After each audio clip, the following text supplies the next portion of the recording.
हाय दोस्त, मैं नारायण कुमार आप सभी का यूट्यूब चैनल में स्वागत करता हूं। दोस्तों, आज हम आपसे बात करेंगे एक ऐसे शख्स के बारे में, एक ऐसी शख्सियत के बारे में जो आज तक कभी असफल हुए ही नहीं। दोस्तों, अगर अभी तक आप वीडियो को लाइक, सब्सक्राइब और बेल आइकन का बटन नहीं दबाए हैं तो दबा लें। जितने भी नायक और महानायक हुए हैं, ध्यान से सुनिएगा जो मैं आज बताने जा रहा हूं। आपको दुनिया में जितने भी नायक और महानायक हुए हैं, एक भी व्यक्ति ऐसा नहीं है जिन्होंने असफलता का स्वाद नहीं चखा है। जितने भी व्यक्ति आज नायक महानायक हुए हैं, ऐसा एक भी व्यक्ति आपको नहीं मिलेगा जो असफलता का स्वाद नहीं चखा है। और जितनी बड़ी असफलता हुई है, उसके बाद उतना ही बड़ा सफलता मिली है उनको, उतना ही बड़ा वो नायक हुए हैं। हर व्यक्ति जो सफल है, जो शीर्ष पर है, कभी ना कभी असफलता का मुंह देखा ही है। लेकिन आज मैं आपको ऐसे शख्स के बारे में बताने जा रहा हूं जो जिंदगी में कभी असफल हुए ही नहीं। आपको जान के बड़ा ताज्जुब होगा, वो शख्स नहीं, शख्सियत है, जीवन में कभी असफल ही नहीं हुए। ऐसा नहीं है कि उनके सामने समस्या नहीं आई, समस्या आया तो वो समाधान खोजे, और उनसे बहुत कुछ सीखने की जरूरत है। दुनिया में हर व्यक्ति असफल हुए हैं, लेकिन एक ही ऐसे शख्स है जो असफल नहीं हुए हैं, और वो है हमारे प्रिय हनुमान जी। इनका व्यक्तित्व उठाकर देखिएगा, पढ़िएगा, समझिएगा। ऐसा नहीं है कि इनके सामने समस्या नहीं आई, लेकिन हर बार समस्या से बाहर निकल गए। जनमानस में एक ऐसे मात्र शख्स है जिन्होंने संकट मोचन कहा गया है, और इनके सफल होने का सबसे बड़ा जो रहस्य है, सबसे बड़ा जो गुण है, इनकी सबसे बड़ा जो कला है, देखिएगा कि इनके मन मस्तिष्क में एक चीज घुसी पड़ी है, और वो है प्रसन्न मन। हाँ दोस्तों, अगर आप प्रसन्न मन से रहते हैं, अगर आपके अंदर हमेशा प्रशंसा रहती है, हमेशा आप प्रसन्न रहते हैं, हमेशा प्रसन्न रहते हैं, तो जीवन के किसी भी क्षेत्र में आप इजी वे में सफल हो सकते हैं। आप पूरी रामचरितमानस उठाकर पढ़िए, आप राम जी को सीता जी के वियोग में रोता पाएंगे। लक्ष्मण जी को जब मूर्छित हो गए तो राम जी को रोता पाएंगे। लंकापति रावण जब सीता को हरण करके ले गई तो सीता जी को वहां रोता पाएंगे। राम जी के पिता दशरथ जी पुत्र वियोग में रो रहे हैं। लक्ष्मण जी क्रोधित हैं क्योंकि समुद्र रास्ता नहीं दे रहा है। भरत रो रहे हैं, तीनों माताएं रो रही है। सुग्रीव रो रहा है क्योंकि सीता जी का पता नहीं चल रहा है। रावण से तो परेशान सब है, और रावण खुद परेशान है ही। सब दुखी है, सब परेशान हैं, सब रो रहे हैं। लेकिन एक हनुमान जी ही ऐसे शख्स हैं जो रामायण के शुरू से अंत तक प्रसन्न दिखाई देंगे, कभी उदास नहीं देखेंगे। इनको कभी इनके चेहरे पर ना उदासी होगी, ना सिकन होगा। ये इनके चरित्र को दर्शाता है कि प्रसन्न मन आदमी को उस मुकाम पर ले जा सकता है जहां पर आप कभी नहीं पहुंच पाते।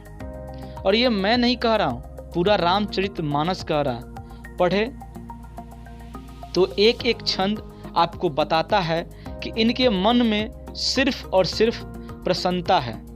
उदाहरण से समझाता हूं। सीता जी का जब हरण हो गया था तो पता कौन लगाए, सब समुद्र के किनारे बैठे थे और जामवंत जी हनुमान जी की स्तुति कर रहे थे। कही रीच पति सुन हनुमाना, का चुप साध रहे हो बलमाना। कौन सो काज जगत कठिन में माही, जो तुझसे नहीं जात है पाई। कह रहे हैं जामवंत जी हनुमान जी की को मतलब वो प्रोत्साहित कर रहे हैं कि ऐसा कौन सा काम है जो तुझसे नहीं है, हो सकता है। और देखिए तुलसीदास जी कहते हैं रामचरितमानस की प्रसन्न मन होने से कितनी सफलता मिलती है। जामवंत जी हनुमान जी को उत्साहित कर रहे हैं क्योंकि वो अपनी शक्तियाँ भूल गए थे। मतंग ऋषि का श्राप था, बहुत लंबी कहानी है। तो हनुमान जी शक्तियाँ भूल गए थे। जामवंत जी उत्साहित करते करते जब हनुमान जी को वो शक्तियाँ याद आ गई तो तुलसीदास जी लिखते हैं जामवंत के वचन सुहाए, जामवंत के वचन सुहाए, सुनी हनुमंत हृदय अति भाए। जामवंत के वचन सुहाए, सुनी हनुमंत हृदय अति भाए। यह कही नाथ सवन मन कहु माथा, चलेउ हरिसु धरी रघुनाथा। कहते हैं हनुमान जी जब जामवंत जी की बात, जब वो जामवंत जी प्रोत्साहन कर रहे थे हनुमान जी को, तो जामवंत जी की बात हनुमान जी के मन को इतना भा गए, इतना अच्छा लगने लगा कि अपने मन से हर्ष भर के उड़ान भरी।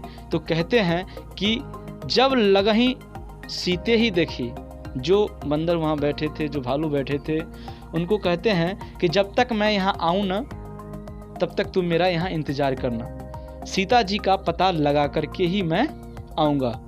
तो सबने बोला कि सीता जी का पता लगाओगे, ये तुम श्योर कैसे हो, ये मिल ही जाएगी, इस बात की क्या गारंटी है।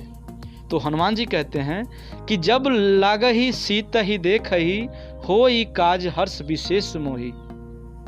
जब लागही सीत ही देखही, हो ही काज मुहे हर्ष विशेषी। ये काम पक्का होगा। मेरे मन में बड़ी प्रसन्नता है, मैं बड़ा खुश हूँ और बस मैं खुश हूँ, तो ये काम होगा ही होगा। प्रसन्न मन आपको कहीं भी ले जा सकता है। देखिए 400 कोस की समुद्र लांघना कोई मजाक की बात नहीं है, 1400 किलोमीटर होता है। और जाना कहाँ है? लंकापति रावण के पास कोई छोटा मोटा आदमी नहीं है, देवता तक उसके नाम से कांप रहे हैं। रावण का नाम ही बहुत सारे लोगों में भय पैदा करता है। मैं आपको बताना चाहूँगा, वहाँ अकेले जा रहे हैं। अर्जुन भी कुरुक्षेत्र में जाने के बाद एक बार घबरा गए थे, जबकि उनके पास कृष्ण जैसा महारथी था, योद्धा, दोस्त, गुरु मौजूद थे। लेकिन ये साहब तो अकेले ही घबराए नहीं और पहुंच गए। इनका पूरा जीवन का सार यही है कि ये कभी उदास हुए ही नहीं, और यही कारण है कि ये ना कभी उदास हुए और ना कभी असफल हुए और ना टेंशन में आए। प्रसन्न मन आदमी को कहीं से कहीं पहुंचा सकता है। ध्यान रखिएगा, आप कहीं भी सेल्स करने जाएं, बिजनेस को डेवलप करने जाएं, तो दुखी मन से मत जाइएगा। नेटवर्क मार्केटिंग में कामयाब होने के लिए, जीवन के किसी भी क्षेत्र में कामयाब होने के लिए पहला सूत्र है कि आपका मन प्रसन्न होना चाहिए।